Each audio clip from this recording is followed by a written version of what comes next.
The timeline of the Omen has been a tumultuous one. We know that the presence of horns were once considered a blessing, a sign of divinity, and in more recent times, a curse, or something to be reviled and buried. There are multiple reasons why this phenomenon came to be reviled and buried, and this history extends far beyond the simple switching from a blessing to a curse, from evolution to de-evolution, that we see between the Age of the Hornsent and the Age of the Golden Order with their Omen. There are layers, so today I wanted to fully explain this phenomenon and fully explore the tumultuous history of the Crucibles and the Crucible Touched, and what it even means to have been touched by a crucible.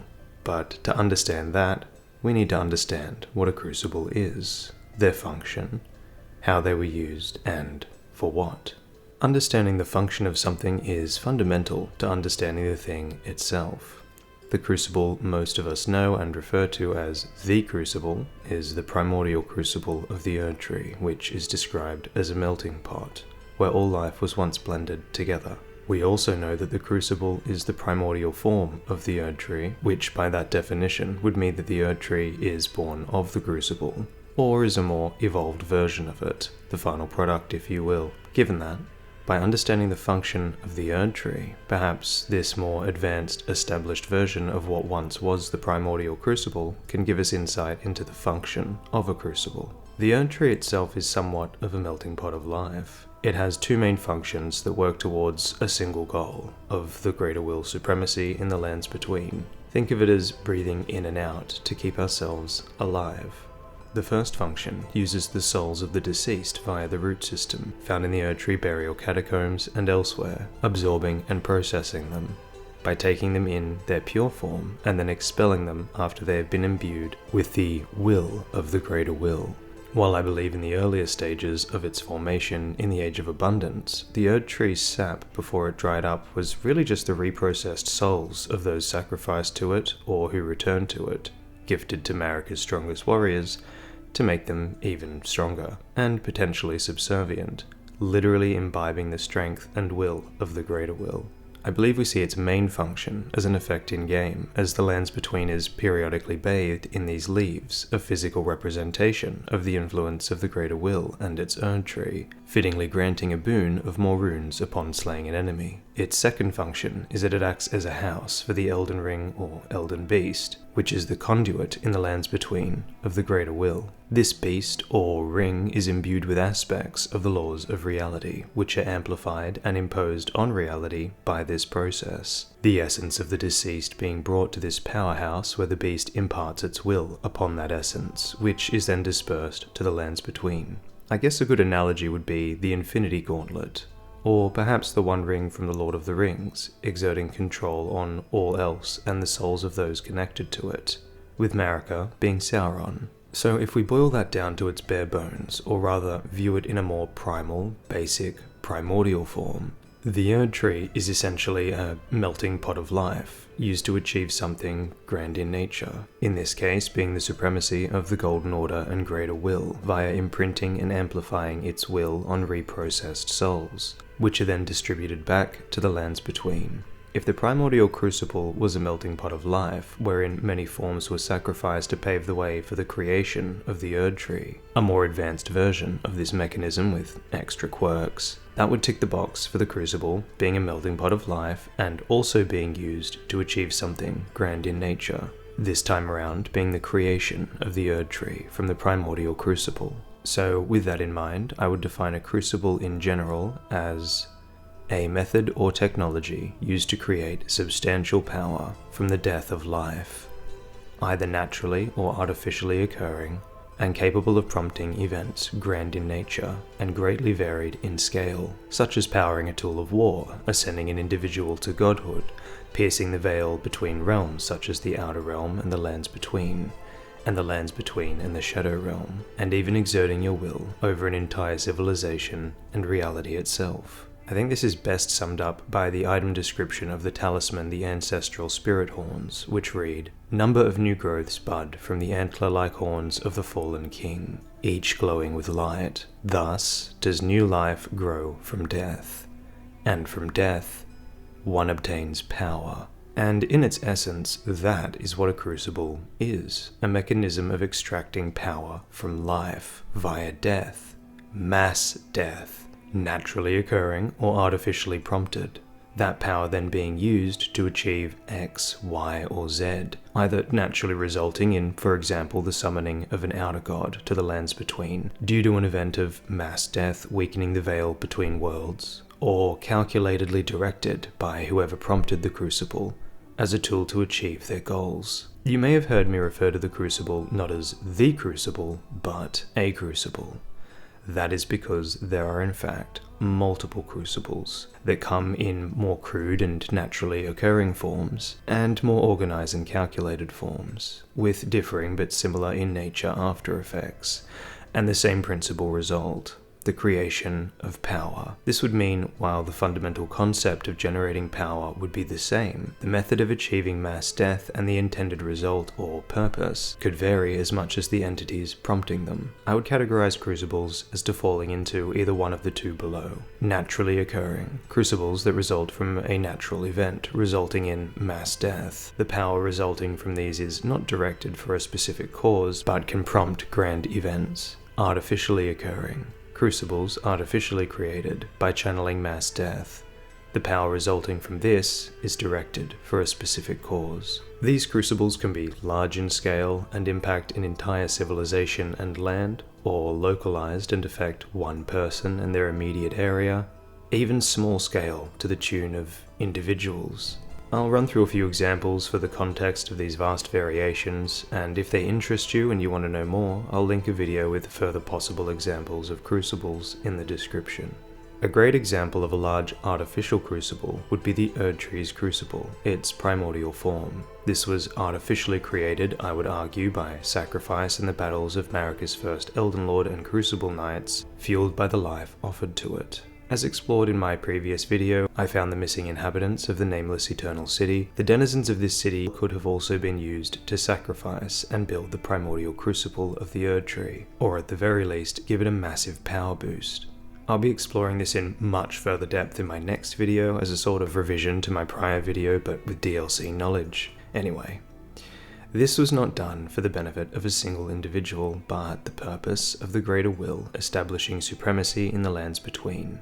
A civilizational directive. Another example of a large artificial crucible with a similar but different purpose would be the Divine Gate, which I believe to be the greater will's attempt to use the technology of a crucible to establish and maintain connection with the population it would rule over, and ascend its chosen ruler. An earlier or just different version of the function of the Erdtree having a larger host of abilities, being a more refined application of the crucible technique. In the case of the Divine Gate and many crucibles, if not all of them, is the power generated from mass death being used to pierce or weaken the veil between our world and the outer world, or the lands between and the Shadow Realm. In this case, it was so that the greater will could more greatly exert its influence and in some ways cross over. I would argue that this is also likely shown as well by the Rot Crucible, possibly being where the outer god of Rot was not only sealed, but gained entry into the lands between, sent back to whence it came. After all, Rot is described as a divine element of the outer gods, and it itself acts almost like a liquid form of the crucible, melting everything down into the same thing.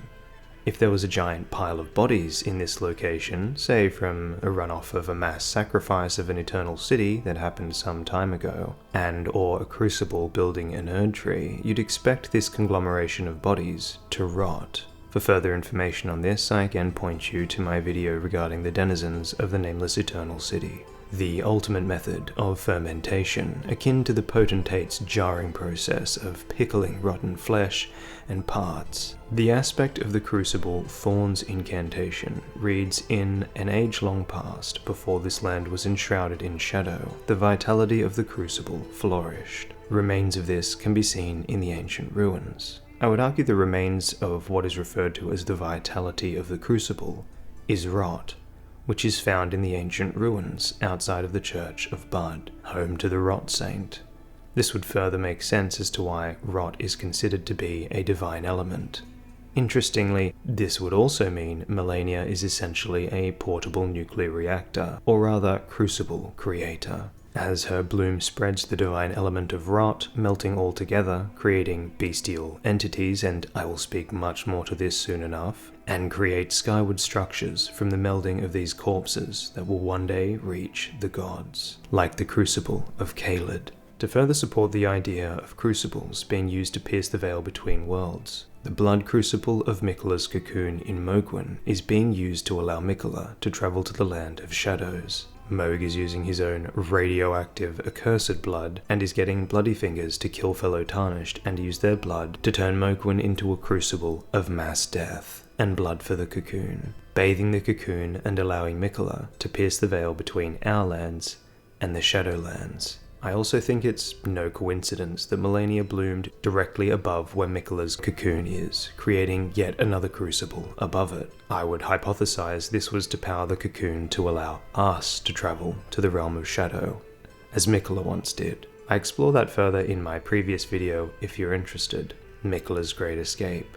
Yet another example of crucibles are those used for the ascension of a singular individual to godhood, such as Rykard's chambers in the Volcano Manor, where, just as at the sites of other crucibles, we see bodies embedded into the very pillars, as described by the Spira incantation to represent normalized crucible currents stretching to the gods. And Rykard's goals are just that, to reach and devour them, melding together as family with his men, a blending pot of life for the sole purpose of devouring the gods, who it would seem he intends to make a crucible of. Quite blasphemous. Just as in both of these instances, just as the Omen and their horns stemming from the aspect of the Erdtree's crucible, and every other example of a crucible I have provided, and I fully intend to back that statement up, we see bestial elements also appear in the denizens surrounding these crucibles, such as the familiar horns beginning to sprout on the Albinaurics that have been close to the blood crucible, or the snake men of the Volcano Manor and their serpentine features, much like the godskin apostles and nobles' bodies, who are said to be similar in composition and nature to the crucible itself. I just wanted to reassure those potentially squirming that I haven't heavily noted on that yet to rest assured.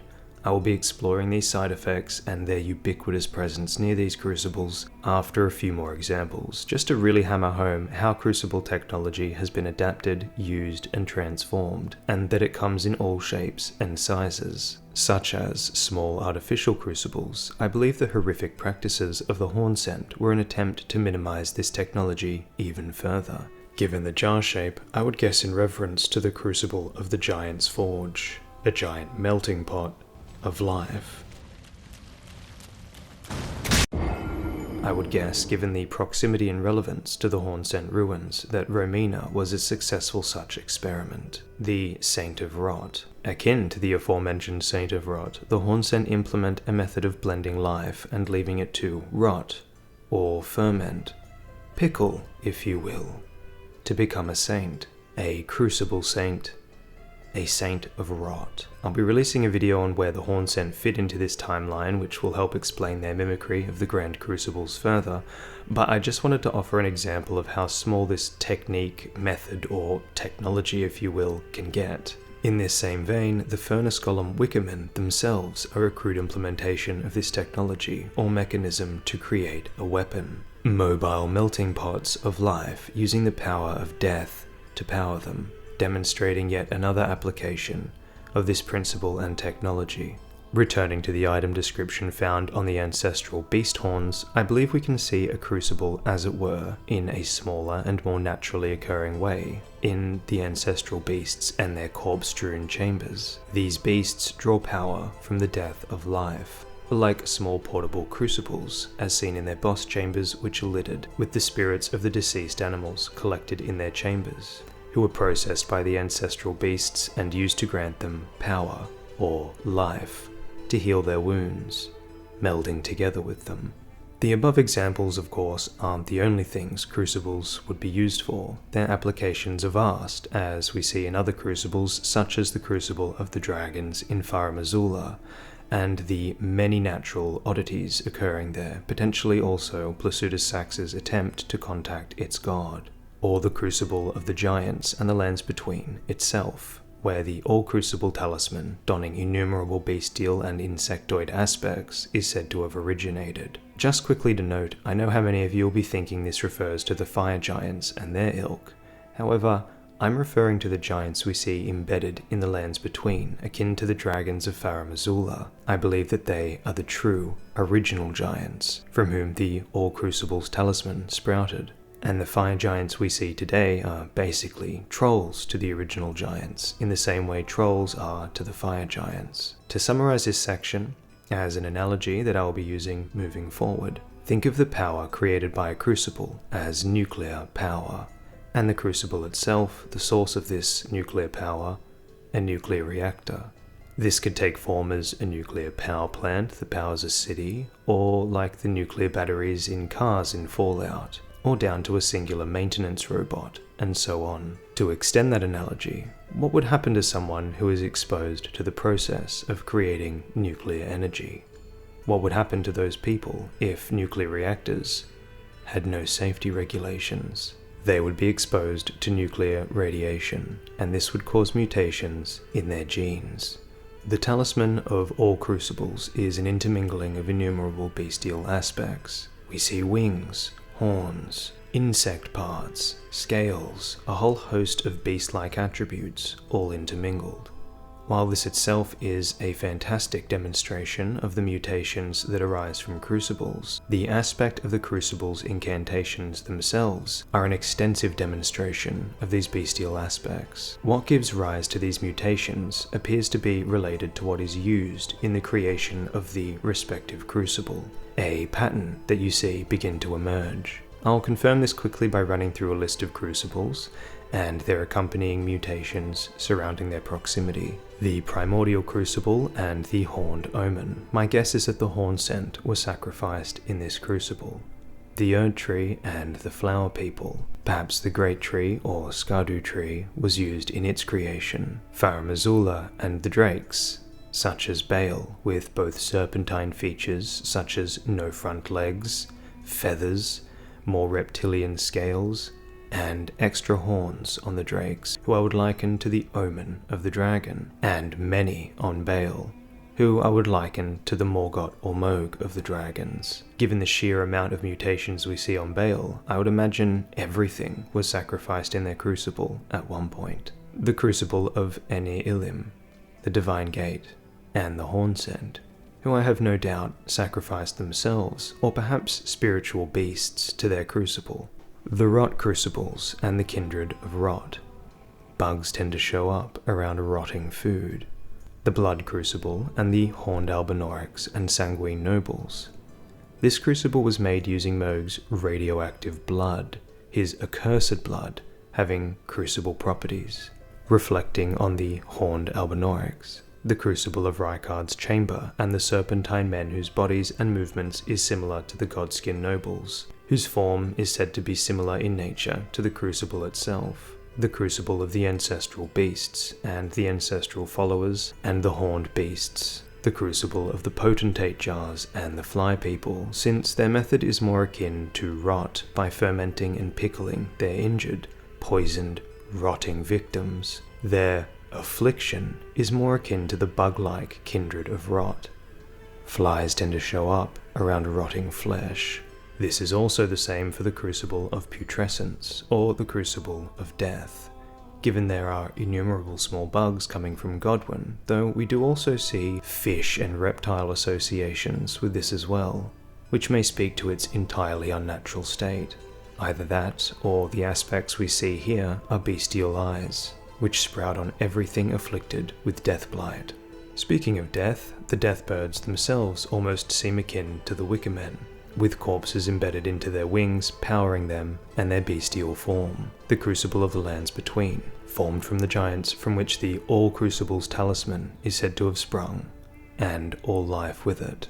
I would even argue the Crucible of Madness, which is mass death that was capable of summoning the Three Fingers into the Lands Between, the envoy of frenzied flame, the afflicted being the maddened, their mutation being one of the mind. To summarize and reiterate my previous analogy, a crucible is like a nuclear reactor, and the curses or blessings that result in the population near or involved with these crucibles, and the Crucible Touched, are genetic mutations, akin to those created by radiation after exposure to nuclear energy. In this case, exposure to these crucibles and the power they are used to create. A really funny example that pays homage to this analogy are the almost radioactively glowing horned owls, and their totally not glowing, hornless counterparts. The perspectives around these mutations have changed throughout time, and since we now know what a crucible is, what it can be used for, and what it means to be touched by the crucible, let's explore the histories of these mutations and see how and why they've changed throughout the timeline,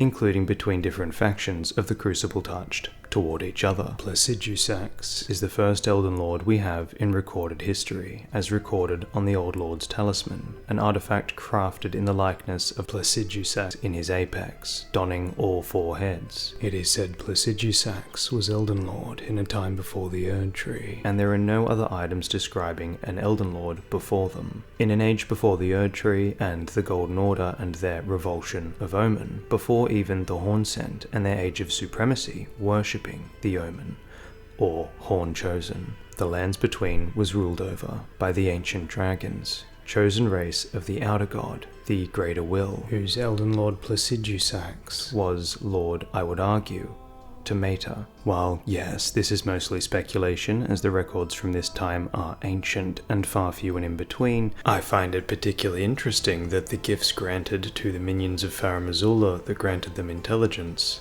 appear to be their fingers, as per the description of Sinkadia. And I think by this point we're all pretty familiar with which Outer God has a thing for fingers. In addition to this, we know that Placidusax's god fled after suffering a great loss. I would wager this great loss was the defeat of Placidusax and Meta at the hands of the Drakes and Baal. This great loss resulting in Placidusax losing 2 of its heads, and Meta being gashed and not being able to birth perfect children anymore.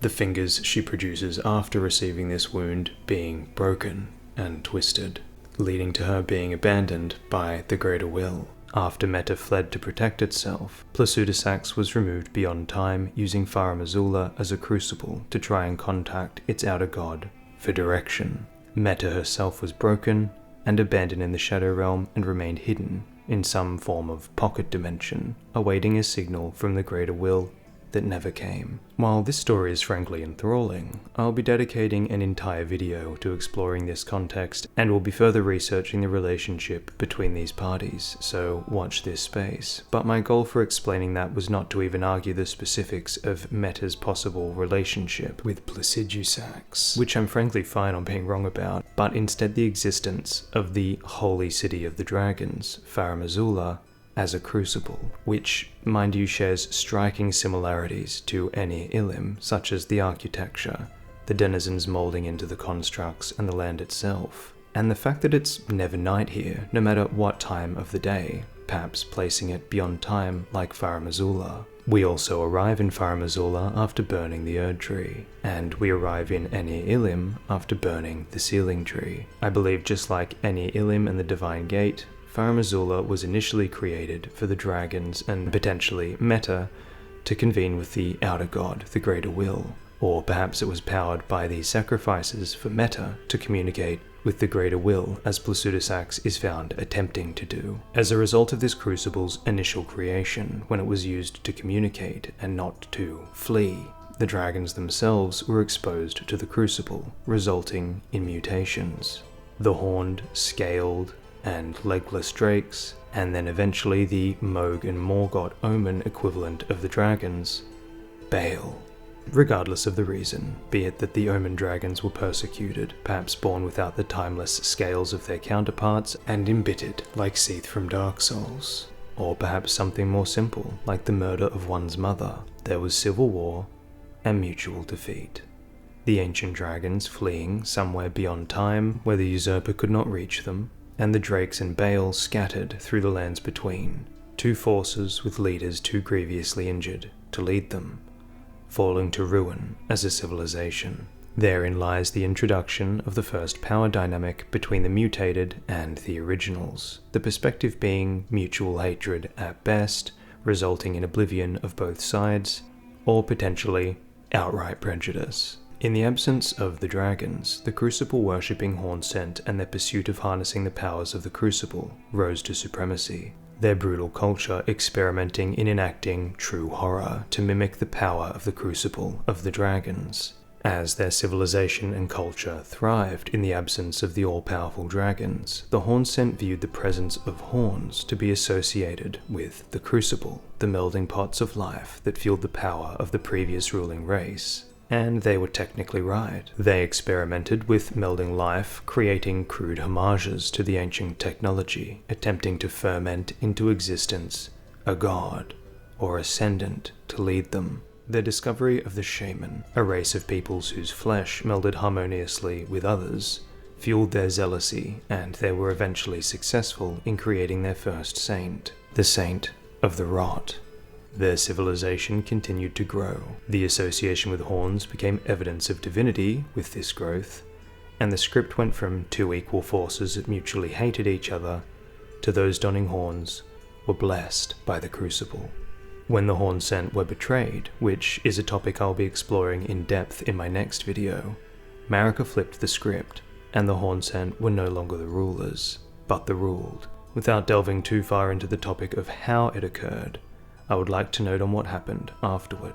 The primordial Crucible was used as the garden bed for the Erdtree, and was the primordial form of it. The Crucible resulted in omen, horned individuals akin to the Hornsent. However, instead of reverence as they would have experienced in the Hornsent society, they were shunned and reviled, and hidden underground in sewers. While the reason for them being banished and shunned would likely appear obvious to most of you, that Marika, the new ruler of the New Age, reviled the Hornsent and what they did to her people, and saw the horns of the Omen as a sickening eyesore she wished to rid the world of, worth crusading against. However, I believe that isn't the only reason that they were locked away and hidden. Much like in our world, countries capable of producing nuclear weapons are not all that excited about sharing that technology, for obvious reasons. They don't want others to attain the same power they have, but also they don't want to create any potential threats to their supremacy. And another culture, or especially an enemy, say one already capable of repelling your forces, that learned of this technology, would be able to harness it to use against the Golden Order. And that could not happen, given it was likely by the power of a Crucible that Marika was able to turn the tables on the Hornsent to begin with. So the Crucible Knights, or most of them, were sent away with Godfrey, jailed, scattered. The Omen were banished, oppressed, locked away, and the legend of the Crucible was so very obscured. Literal Crucible Knights went on lifelong journeys in an attempt to find out what a Crucible actually is. All this was done so that no other could harness the power of a Crucible. And when and if they did, it was a disaster. Or worse still, blasphemy. That is how, in the example of at least the Horned Crucible Touched, the perception went from it simply being a mutation and mutual hatred, to something divine, to something reviled and hidden. However, horns are but one aspect of the Crucibles that we see, and the perception of the other Crucible Touched have their own individual stories. The story of the other Crucible Touched is the story of perception. While horns may be an affliction to some that slowly cripple the person they grow on, growing into their eyes and such, it is seen as a blessing compared to others, a sign of being chosen and channeling the divine. Other blessings, or mutations, may be more aesthetically cursed looking, and thus perceived as such. After all, look at the fly people. Now that is clearly an illness. No room for that being anything other than a curse, no? Well, that was the opinion of the Hornsent, mutants of the Crucible, regarding the fly people, other mutants of the Crucible. The Ale Talisman reads, a talisman depicting a soul taken by sickness. When certain ailments are triggered, this talisman grants resistance to the same ailment. When the weak were infected with the dreaded fly sickness, They perished well before the metamorphosis could take hold. Oddly, those who cared for the infected and made certain they were given a proper burial were never afflicted themselves. So this crucible mutation was labelled a disease, and not one that could be passed on. A disease that just so happened to have individuals display aspects of flies, which don aspects of the crucible. As I stated earlier, the crucible of the potentate jars results in the fly people, since their method is more akin to rot by fermenting and pickling their injured, poisoned, rotting victims. Their affliction is more akin to the bug-like rot crucible, Crucible Touched, the kindred of rot. While this is an interesting example of intermutant prejudice, there are wildly varying perceptions of the Crucible Touched depending on the crucible in question. The Horned were revered and then hated. The reptiles of Volcano Manor were simply seen as denizens. The Fly People are sickly and weak, but worthy of proper burial. The Kindred of Rot are pests unworthy of consideration. The Death Touched are blighted. The Scaled are devolving. The Death Birds are revered and feared. And so on, and so on. Whoever writes the history books, basically. And there you have it, the Crucibles and the Crucible Touched. Thank you for watching, and let me know what you think of the Crucibles in the comments, and tell me, did I miss any? I'm more than certain I have, but maybe first check my previous video on Crucibles, where I talk about even more potential Crucibles, including the Giant's Furnace. Thank you for subscribing and sharing this around. I'll see you in the next video. I think I have some pretty juicy takes for you all. In the meantime, here are 2 other videos I've made, both shots I took before the DLC came out. And it's super interesting to compare my thoughts beforehand and now. I'm pretty happy with the points I did get. Lastly, join the Shadows of Light. The Discord is in the description for some fun PvP, lore chat, and general camaraderie. But be warned, any anti-Miquella behaviour will result in compassionately being turned into a torch.